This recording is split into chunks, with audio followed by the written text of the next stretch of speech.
সারা দেশব্যাপী প্রখর রোদ ও তীব্র গরমে অতিষ্ঠ হয়ে উঠেছে জনজীবন। পাশাপাশি টাঙ্গাইলের মধুপুর উপজেলাতেও তীব্র তাপদাহের কারণে জনজীবনে অস্বস্তি দেখা দিয়েছে।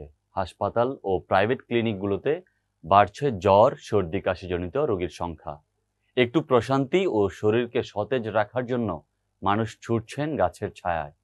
শুধু দিনের বেলাতেই নয়, রাতেও গরমে মানুষ ঘুমোতে পারছে না, কারণ প্রচুর লোডশেডিং আর বৈদ্যুতিক পাখাও হার মানছে এই তীব্র গরমের কাছে। এই অতিরিক্ত গরমে মধুপুরের জনজীবন যেন গৃহবন্দী হয়ে পড়েছে, ফলে দেখা দিচ্ছে জ্বর, সর্দি, কাশির প্রাদুর্ভাব। মধুপুর স্বাস্থ্য কমপ্লেক্সে গিয়ে দেখা যায় শিশুসহ বয়স্ক রোগীদের উপচে পড়া ভিড়। এদের অধিকাংশই অতিরিক্ত গরমের কারণে বিভিন্ন রোগে আক্রান্ত। এ বিষয়ে মধুপুর উপজেলা স্বাস্থ্য কমপ্লেক্সের medical officer doctor Mohammad Imran Hossain জানান, বিগত কয়েকদিনে তীব্র গরমের কারণে রোগীর সংখ্যা প্রতিনিয়তই বেড়েই চলছে। হাসপাতালে জনবল কম থাকার পরেও আমরা দিনরাত রোগীদের সেবা দিয়ে যাচ্ছি। ক্রস করছে। আর বেশিরভাগই হলো যে হিট সিনকপ বা এই টাইপের টেম্পারেচার রিলেটেড যে জটিলতাগুলো সেই রোগীগুলোই বেশি আসছে। বিশেষ তবে রোগীদের ক্ষেত্রে যেটা হলো তারা যেন ঘরে থাকে, একদম প্রয়োজন ছাড়া যাতে বেড না হয় এবং নিয়মিত স্যালাইন, ডাবের পানি যদি সম্ভব হয়। পিরোজপুরে পূর্বশত্রুতার জের ধরে ধারালো অস্ত্র দিয়ে কুপিয়ে সোহাগ শেখ নামের এক যুবককে হত্যা করেছে প্রতিপক্ষরা। সোমবার রাত 10:30টার দিকে পিরোজপুর সদর উপজেলার কদমতলা ইউনিয়নের বৈরমপুর গ্রামে এ ঘটনা ঘটে। নিহত সোহাগ পিরোজপুর সদর উপজেলার কদমতলা ইউনিয়নের বৈরমপুর গ্রামের সিদ্দিক শেখের পুত্র। নিহতের ভাই শিপন শেখ জানান, রাতে বাড়ি থেকে ফোন করে তার ভাই সোহাগ শেখকে বাড়ির সামনে বের করা হয়। পরে বাড়ির সামনে মাতব্বর বাড়ির মসজিদের পাশে বসে স্থানীয় শামসু ও এমাম সহ কয়েকজন সোহাগকে ধারালো অস্ত্র দিয়ে কুপিয়ে তার শরীর থেকে হাত ও পা বিচ্ছিন্ন করে হত্যা করে তারা পালিয়ে যায়। এর আগেও তার ভাইকে কয়েকবার মেরে ফেলার হুমকি দিয়েছিল প্রতিপক্ষের লোকজন। নিহতের ভাই শিপন শেখ আরো জানান, এলাকায় আধিপত্য বিস্তার নিয়ে একটি পক্ষের সাথে সোহাগ ও তার পরিবারের বিরোধ ছিল। গত ইউপি নির্বাচনের পর শহীদুল নামে একজন খুন হন। সেই মামলার প্রধান আসামি করা হয়েছিল নিহত সোহাগ শেখকে। গত 4 মাস আগে সোহাগ সেই মামলার কারাগার থেকে জামিনে মুক্তি হয়। সেই পূর্ব শত্রুতার কারণেই পরিকল্পিতভাবে তার ভাই সোহাগ শেখকে হত্যা করা হয়েছে বলে দাবি তার।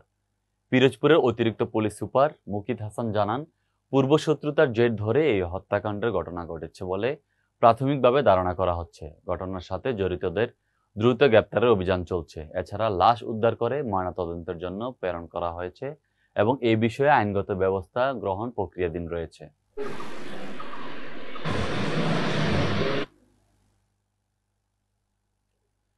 জামালপুরে জিএফএ অনূর্ধ্ব-14 ওমেন্স ইউথ ডেভেলপমেন্ট প্রোগ্রামের আওতাধীন ফুটবল খেলার উদ্বোধনী অনুষ্ঠান অনুষ্ঠিত হয়েছে। সোমবার বিকেলে বাংলাদেশ ফুটবল ফেডারেশন ও জেলা ফুটবল অ্যাসোসিয়েশনের জামালপুরের আয়োজনে জিএফএ অনূর্ধ্ব-14 ওমেন্স ইউথ ডেভেলপমেন্ট প্রোগ্রামের আওতাধীন ফাইনাল ফুটবল খেলায় বীর মুক্তিযোদ্ধা অ্যাডভোকেট আব্দুল হাকিম স্টেডিয়ামে ফুটবল অ্যাসোসিয়েশনের সহসভাপতি সরোয়ার হোসেন শান্তর সভাপতিত্বে প্রধান অতিথি হিসেবে উপস্থিত থেকে বক্তব্য রাখেন এএফসি এবং বিএফএফ কাউন্সিলর মেম্বার ও committee for women's football BFF chairperson Mahfuza Akter কিরণ।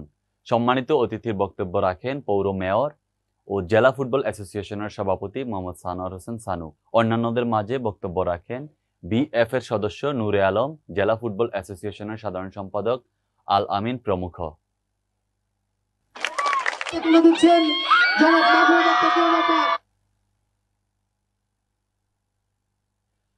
কাতারে ড্রাগন মার্ট চায়না মার্কেটে pure and fast trading and ডেকোরের শুভ উদ্বোধন করা হয়েছে। উক্ত অনুষ্ঠানে উপস্থিত ছিলেন রিজওয়ান বিশ্বাস নিলয়, মোজাম্মেল হোসেন সোহাগ, আরিফ হোসেন বাবু, মোল্লা রাজ রাজীব, জিঙ্কু ভুইয়া, জাফর লস্কর সহ আরো অসংখ্য নেতাকর্মী উপস্থিত ছিলেন। পর্দা, কার্পেট, সোফা, ওয়ালপেপার সহ ইন্টেরিয়র ডেকোর কর্মসংস্থান সৃষ্টি, দেশকে ইতিবাচকভাবে প্রবাসে প্রতিনিধিত্ব করার পাশাপাশি প্রবাসী বাংলাদেশিরা ক্রমাগত অবদান রাখছে। এরই ধারাবাহিকতা রক্ষা করে চলছে। ব্যবস্থাপনা পরিচালক বলেন, ব্যবসার চেয়ে এই প্রতিষ্ঠানে সেবাকে প্রাধান্য দেওয়া হবে। বিশেষ করে প্রবাসী বাংলাদেশিদের সেবাই আমাদের লক্ষ্য। এই লক্ষ্য অর্জনে আমরা অবিচল থাকব। উদ্বোধন শেষে দেশ, জাতি ও মুসলিম উম্মার সুখ, শান্তি ও সমৃদ্ধি কামনা করে বিশেষ মোনাজাত করেন হাফেজ মাওলানা মাকসুদুল আরফিন। প্রতিষ্ঠানের পক্ষ থেকে অধিবাসীদের মাঝে খাবারও বিতরণ করা হয়।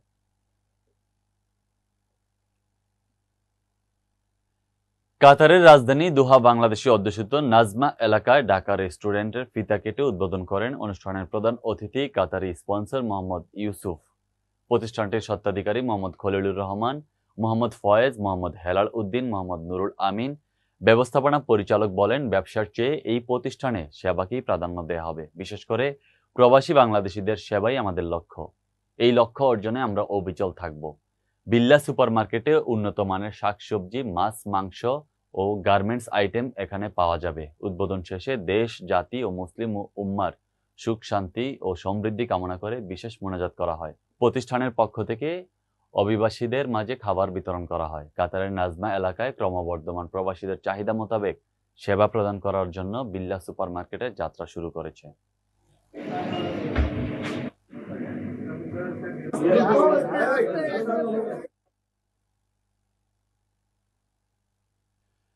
নবীনগর উপজেলার কাতারস্থ শিবপুর ইউনিয়ন প্রবাসী ঐক্য ফোরামের পরিচিতি সভা অনুষ্ঠিত হয়েছে। কাতারের রাজধানী দোহা নাজমা রোজ বাংলা রেস্টুরেন্টে এই অনুষ্ঠানটি অনুষ্ঠিত হয়।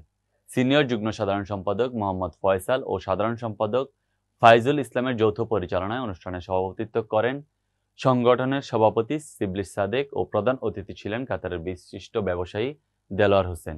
বিশেষ অতিথির বক্তব্য রাখেন প্রধান উপদেষ্টা লিমন ভুইয়া, উপদেষ্টা জসিম উদ্দিন সরকার, মোহাম্মদ শাহনেওয়াজ, রহিস মিয়া, সিনিয়র সহসভাপতি বিল্লাল খান ও খায়রুল ইসলাম, সাংগঠনিক সম্পাদক শহীদুল্লাহ, রোমান মিয়া সহ আরো অসংখ্য প্রবাসী উপস্থিত ছিলেন।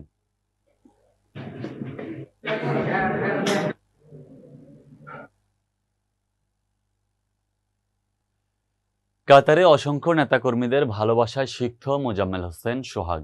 বাংলাদেশ সফর শেষে নেতাকর্মীদের ভালোবাসায় সিক্ত হলেন মোজাম্মেল হোসেন সোহাগ। কাতার হামাদ আন্তর্জাতিক বিমানবন্দরে এসে পৌঁছেছেন কুমিল্লা সমিতির সিনিয়র সহসভাপতি মোজাম্মেল হোসেন সোহাগ। এই সময় বিমানবন্দরে তাকে ফুলেল শুভেচ্ছা জানান সংগঠনের সাধারণ সম্পাদক আরিফ মজুমদার। 19 এপ্রিল দোহার হামাদ আন্তর্জাতিক বিমানবন্দরে ফুলেল এই উষ্ণ অভ্যর্থনা দিয়েছেন নেতাকর্মীরা। এতে আরো উপস্থিত ছিলেন আকবর হোসেন বাচ্চু, আনার হোসেন মামুন, কাজী শামীম, সাদ্দাম হোসেন, ফিরোজ মাসুদ সহ আরো অসংখ্য নেতাকর্মী।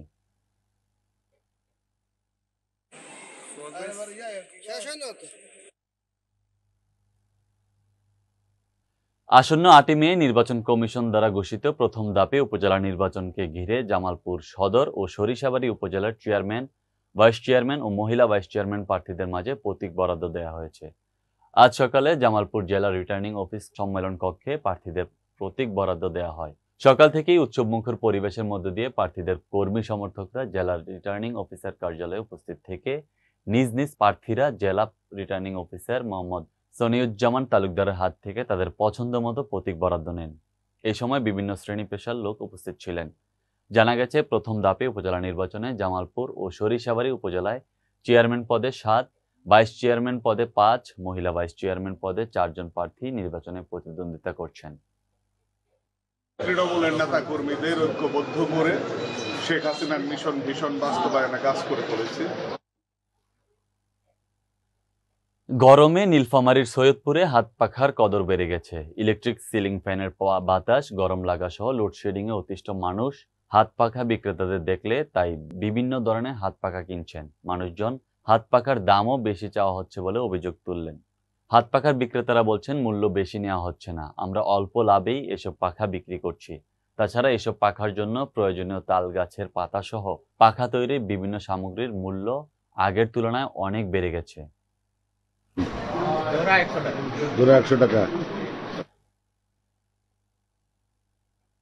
সুখে ভরবে আগামী দিন, পেনশন এখন সর্বজনীন। এই স্লোগানকে সামনে রেখে দেশের সকল নাগরিকের আর্থিক সুরক্ষা নিশ্চিতকরণের লক্ষ্যে প্রধানমন্ত্রী শেখ হাসিনার সর্বজনীন পেনশন স্কিম বাস্তবায়নে নিরলসভাবে কাজ করে যাচ্ছে গোয়াইনঘাট উপজেলা প্রশাসন এবং গ্রহণ করছেন নানান উদ্যোগ। উপজেলার প্রত্যন্ত অঞ্চলের গ্রামের সাধারণ মানুষকে সর্বজনীন পেনশন স্কিমের আওতায় আনতে প্রতিটি ইউনিয়নে দক্ষ ইউডিসির মাধ্যমে পেনশন স্কিম রেজিস্ট্রেশন সেবা চালু করে গ্রামে গ্রামে হাটবাজার সভা ও বিভিন্ন আনুষ্ঠানিকতায় মানুষের কাছে বার্তা পৌঁছানোর মাধ্যমে নিরন্তর প্রচেষ্টা চালিয়ে যাচ্ছেন উপজেলা নির্বাহী কর্মকর্তা তৌহিদুল ইসলাম। গতকাল বিকেলে উপজেলার 6 নং ফতেহপুর ইউনিয়নে নির্বাহী কর্মকর্তার পরামর্শ ও উপস্থিতিতে যুব উদ্যোক্তাদের উদ্যোগে মেগা ক্যাম্পিং এর মাধ্যমে 40 জন সর্বজনীন পেনশন স্কিমের রেজিস্ট্রেশন কার্যক্রম সম্পন্ন করেন। এ সময় যারা সর্বজনীন স্কিম রেজিস্ট্রেশন সম্পন্ন করেন তাদেরকে উপজেলা নির্বাহী কর্মকর্তা ফুল দিয়ে শুভেচ্ছা জানান। স্পেশাল ক্যাম্পেইন করলাম এবং এখানে আজকে আমাদের এখানে 40 জন একসাথে রেজিস্ট্রেশন করেছে। আমরা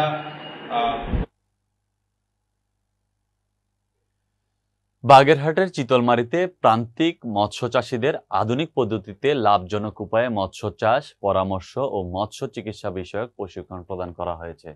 সোমবার বিকেলে ইউনিয়নের শ্রীরামপুর সরকারি প্রাথমিক বিদ্যালয় কক্ষে জেনারেল এগ্রোভেট লিমিটেডের উদ্যোগে ও স্থানীয় সাব ডিলার পবিত্র এন্টারপ্রাইজের সহযোগিতায় এই প্রশিক্ষণ অনুষ্ঠিত হয়।